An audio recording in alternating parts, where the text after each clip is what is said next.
Hi everybody, FIDE Master Dennis Monokroussos here, and I'd like to show you a very interesting endgame that I played a couple of days ago. This was just in an informal simul locally, and after messing up a winning position earlier and maybe even being in a little bit of trouble, I was fortunate enough to work my way to the position you see on the board. I had black, and this is looking at it from black's point of view, so black is going up the board here.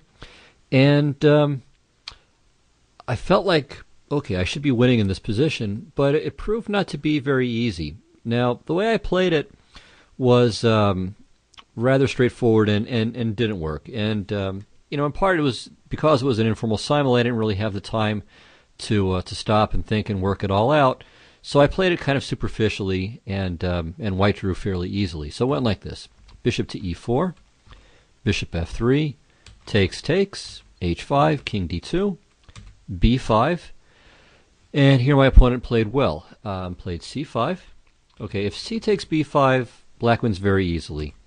Takes, and now the simplest way to do it is just to play h4, and then just go grabbing all the queenside pawns, and black wins this race by a lot of tempi, so this isn't even close. So after b5, my opponent played correctly. c5, I took, king e2, g5, king f2, g4, and here king to g2. So f takes g4 we can take a look at later, but it looks obviously very dangerous. So my opponent played king to g2, and this was quite good. I expected it, but hoped to see f takes g4 instead. All right, well, I played king to e5, king f2, and here I spent some time trying to calculate g takes f3 out, but I didn't see anything clear, and also, of course, it was a simul, so I didn't feel like I had the liberty to just stop and think forever. So rather than risk losing, I just played g3, king g2, and drew here. So that was it. Okay, well, that was all kind of straightforward and maybe not especially dramatic and interesting. So let me challenge all of you. You might want to go back all the way to the beginning of this and see if you can figure out how white can win. So I want to show you, or sorry, how black can win, not how white can win. So I'd like to take a look at, or show you some of the analysis that I've done. A little bit of computer supplementation, but most of it was me. And really, I'll tell you where the computer came in handy. But generally speaking, I was able to work this out pretty much to the end in a couple of the main lines. All right. Well, let's continue with this bishop to e4 line before we look at some alternatives. So this, it turns out, is actually rather more interesting than you might think. Okay, so here after g4, king g2. Okay, well, first of all, I want to point out that f takes g4 actually can be played, which is a little surprising to me. I thought that this would be a win for black, but it's not. hg, king g2. And now, okay, black can play, let's say, g3 straight away. King f3, king e5. Here, here, here. Okay, we can do a little triangulation to get the most favorable version. But ultimately, at some point, the king has to leave the square of the white c-pawn, at least if I'm trying to win.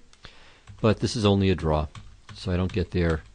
Well, there's no mate, so I mean, we both queen. I have no mate, so I can grab the a-pawn, but he grabs the b-pawn, and this is just dead.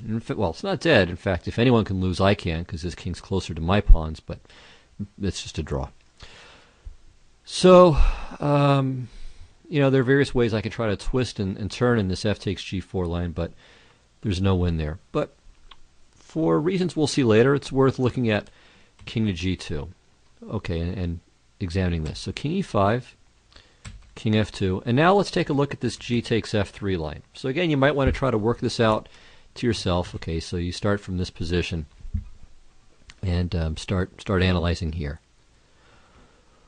Okay, well, let's dismiss one very simple possibility right away. c6 is just bad because, of course, the black king is right there to gobble up white's queenside pawn. So that one isn't really a very good try. So white has to just kind of sit and go back and forth, king g2, king f2, and so on. So king to g2, king d5, king f3, and now h3. Okay, and so this is the key moment here. So king f2, And now, all right, I'm going to look at this position from a different spot, actually, and we'll come back to this. So let me get the position I want. It's a tiny bit different, but the difference makes no difference. All right. Yep, okay, actually it is the exact same position. So from here, white can try a couple of different things. So we can play the immediate king to e4. All right, and this is the basic idea. c6, and now, again, two tries. You can play f3 or h2. In both cases, both sides queen.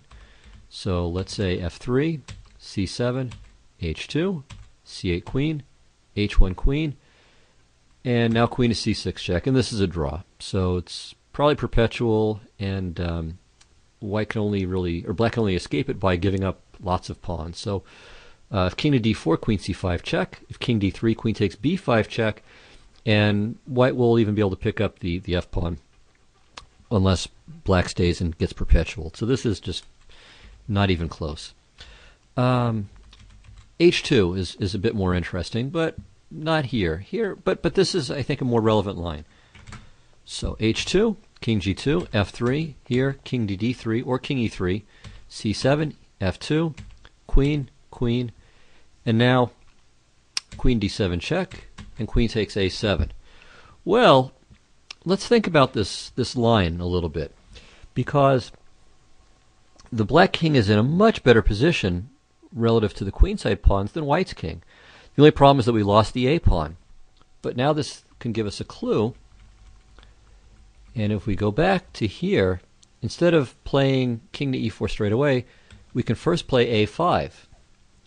So king f3, and now a4. So we put our pawns in the best possible spot, the best possible location, and then give it a try. So king f2, king e4, c6 h2, king g2 f3 check here, and actually king e3 and king d3 are a little bit different. So they work out in slightly different ways. So let's take a look at each. So king to d3, and now probably white's best is king to g3 to draw the black king away from the queen side. So king e2, both sides promote, and as you can see, all of black's pawns are safe. White's pawns are safe for a moment, but it's obviously easier for black to do something.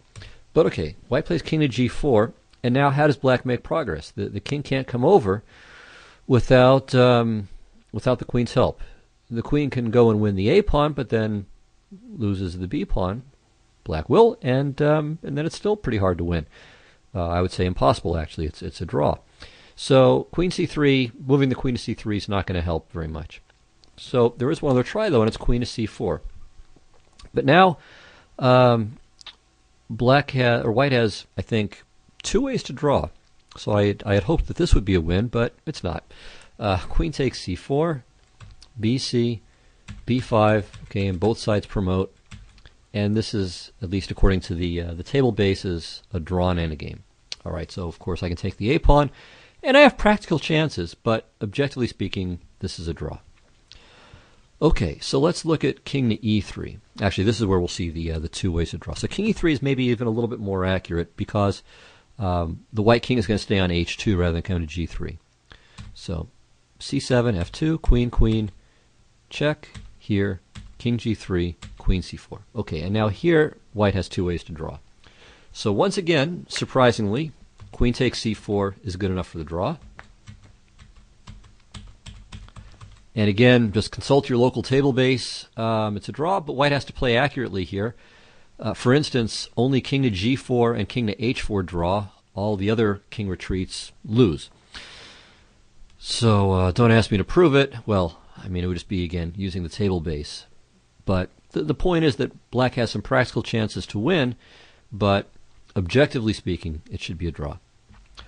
All right, a second approach for white, though, is not to trade queens, but to play king to f3. And oddly enough, this is a draw too. So king to c3, the king's able to use the umbrella of the black queen on c4, but here's the kind of goofy thing. The white king just approaches. And, okay, again, if king takes a3, then queen takes and king c3 or b5 draws. And yeah, king to b2 is best, king e3, and there's no win. So again, king takes a3, and we do this, and this one's a little bit different, but still a draw.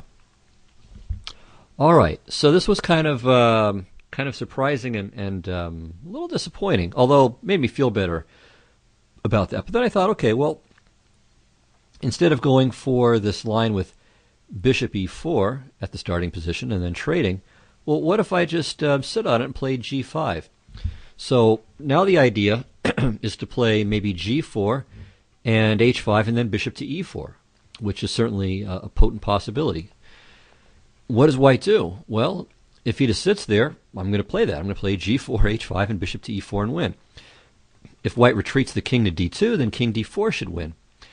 So maybe bishop to b3. This looks pretty plausible at first glance with the idea of playing c5, but I think black wins in at least two ways here, bishop to e4 and g4. So let's take a quick look. Okay, so g4. Now, if c5, we just play f3. If g takes f3, then g3 wins immediately. While if g3, then h5, followed by h4, and once again, black is winning. So let me get rid of this question mark here. Okay, second idea is to play bishop to d1, but, well, f3. Okay, if g takes f3 again, g3 wins. And here, okay, now the idea is to play f2, and if bishop to e2, then bishop to g2, winning a piece in the game. So, well, just to demonstrate, that's the idea.